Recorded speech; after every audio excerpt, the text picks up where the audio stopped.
Wes, it's playoff time, and we are off to Philadelphia. NFC Wild Card, Packers and Eagles. It's time for Final Thoughts.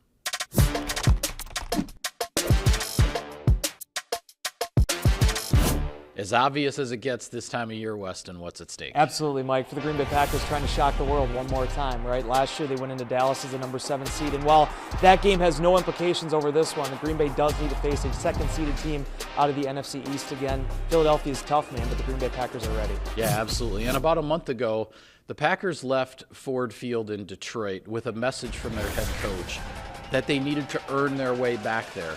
Well, that opportunity to earn it is now, because a victory by the Packers would send them back to Detroit to face the Lions, the number 1 seed in the conference.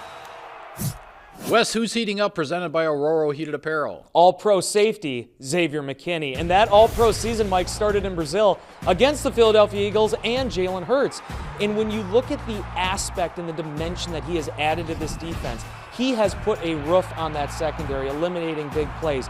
Green Bay needs all of that in this one. A big game from X would be huge for the Packers' playoff chances. Absolutely, and you mentioned the Eagles in Brazil, so I'm going to go with Jaden Reed. He had a 70-yard touchdown catch, a 33-yard rushing touchdown in that game. The Packers are going into these playoffs without Christian Watson, and they will need a big play threat. It just might be number 11.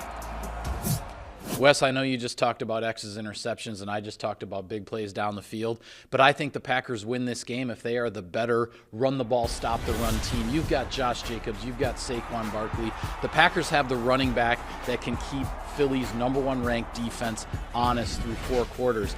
But the Eagles have a running back who is capable of breaking a big one at any time, and defending him for 4 quarters is a huge challenge. Be the better run-the-ball, stop-the-run team, and you can advance to the next round. I agree with you, Mike, and that probably is the biggest key to victory in this, but it's also taking whatever that Philadelphia defense gives you and maximizing your opportunities.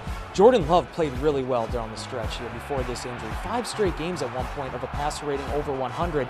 If the Philadelphia Eagles decide, hey, we're going to stack the box, we're going to load things up, and there's opportunities in the passing game to take advantage of, the Packers need to do that. Jordan Love needs to do that. The receiving corps needs to do that. There is a path to victory here for the Packers. They need to find it. Yeah, absolutely. And with that, we'll sign off on this edition of Final Thoughts. Be sure to follow all of our coverage of Sunday's Wild Card playoff game from Philadelphia on Packers.com and on all your social media channels. Thanks for watching, everybody. Enjoy the ball game.